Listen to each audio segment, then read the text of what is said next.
Okay, hello, my name is Daniel Felix. My partners are Maya and Jenner, and this is our homework for.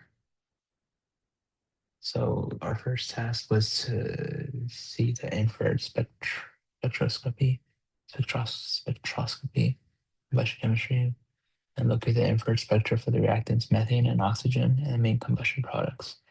So the reactants for methane are approximately 3050 to 3000 is the wave number, which is a stretching vibration, and the other bending vibration is approximately 1300 wave number, with usually weaker bonds around 4300 wave number.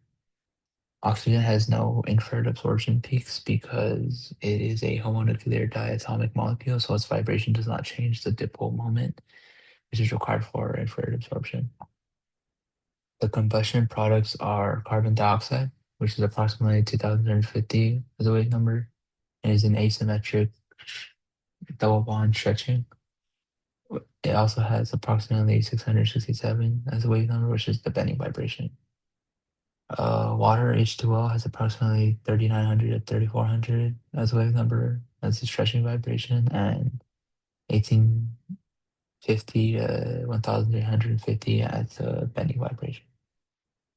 Here's the sketch by hand of the infrared spectra of the combustion with the reactants only. Here's the infrared spectra after complete combustion. So you can see only methane on top of the one has only two peaks, and the other one has many peaks because it has carbon dioxide and hydrogen, water, excuse me. So the reaction stoichiometry is the balanced equation that shows that 1 mole of ethane reacts with 2 moles of oxygen to form 1 mole of carbon dioxide and 2 moles of water. This explains why the product spectrum is dominated by strong water absorptions along with carbon dioxide peaks, while the reactant spectrum mainly shows methane absorptions. How do I say it? So the second task was to sketch the XPS spectrum consistent with these findings, which the findings are copper and carbon. And this is the X-ray photoelectric spectroscopy.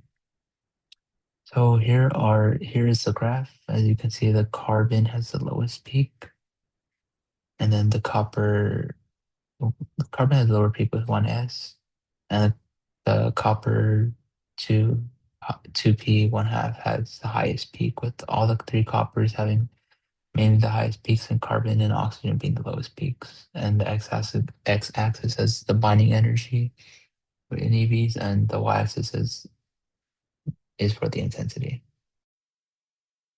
Hi, my name is Jenner Marcos, and I will be explaining part 3 and 4 of group homework 4. So in part 3, I was expected to sketch the expected mass spectra for the fuels used in a natural gas-based rocket and a kerosene-based rocket. So for a natural gas-based rocket, the main source of fuel is liquid methane, while it uses liquid oxygen as an oxidizer. This is the mass spectra for methane, and this is the mass spectra for oxygen. In a kerosene-based rocket, the main component is a mixture known as rocket propellant 1, and it is made up of hydrocarbons. These include dodecane, tridecane, and tetradecane. And this is the mass spectra for rocket propellant 1. The second half of part 3, I was expected to indicate the major components and their key fragments in the mass spectra.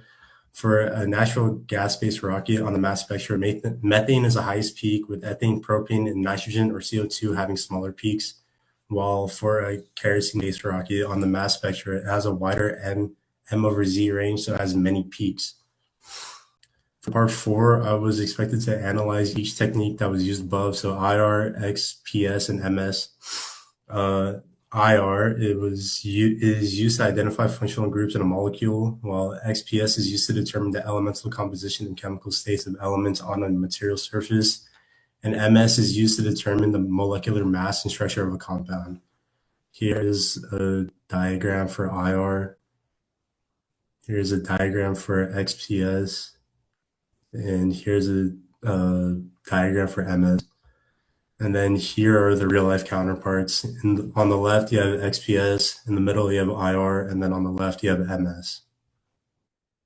Hi, my name is Maya, and my partners are Daniel and Jenna, and this is our homework 4. So in this section, I'll be comparing methane-based rocket fuels and kerosene-based rocket fuels, focusing on their advantages, disadvantages, and their implications for combustion products and analysis. First, looking at the advantages of each fuel, kerosene has several important advantages. One of the major benefits is its high density, which allows rockets to store more fuel in smaller and more compact tanks. This can simplify rocket design and reduce the amount of storage space needed. Kerosene is also relatively easy to store since it remains liquid at temperatures close to room temperature, which makes handling and transportation much simpler than cryogenic fuels. In addition, kerosene is well proven and reliable rocket fuel.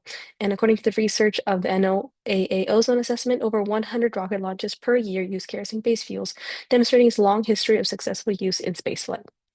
Methane has several advantages, and one of its key benefits um, is it burns much more cleanly than kerosene, producing far less carbon buildup inside rocket engines, making it much more sustainable. According to the research from Stanford University's energy program, the cleaner combustion makes methane particularly useful for reusable rocket systems because engines remain cleaner and require less maintenance between launches. Methane also has a higher efficiency known as higher specific impulse, which means rockets can generate much more thrust from the same amount of fuel. Looking at some of the disadvantages of kerosene and methane is kerosene's biggest drawback is it produces large amounts of soot during combustion. So these carbon deposits can accumulate inside the engine over time, which can clog up components and cause a lot of damage. Because of the buildup, kerosene-based engines can be harder to reuse, which lowers its long-term efficiency. Methane also has some disadvantages, making it lower in density than kerosene, meaning the rockets need larger fuel tanks to store the same amount of energy. Additionally, methane must be kept at very low cryogenic temperatures in order to remain liquid. And as noted by the SoCal Gas Safety Information, maintaining methane at these extremely low temperatures can make the storage process much more complex and potentially hazardous for those handling it. Looking at our combustion products, when kerosene burns, it produces carbon dioxide, water vapor, and soot particles, and these soot deposits can accumulate inside the engine and contribute to the performance issues over time. Methane's combustion, in contrast, mainly produces carbon dioxide and water vapor with very little soot formation, resulting in much cleaner combustion. Finally, because kerosene produces soot and other byproducts, analyzing its exhaust can be more complex since multiple combustion products must be measured. Methane combustion is much more simpler to analyze because its products it produces fewer byproducts and burns more completely, which is another reason for it to become a very attractive for modern rocket systems and it's a very upcoming fuel usage. Overall, kerosene offers reliability, high density, and simple storage, while methane provides cleaner combustion, higher efficiency, and advantages for reusable rockets. Thank you so much.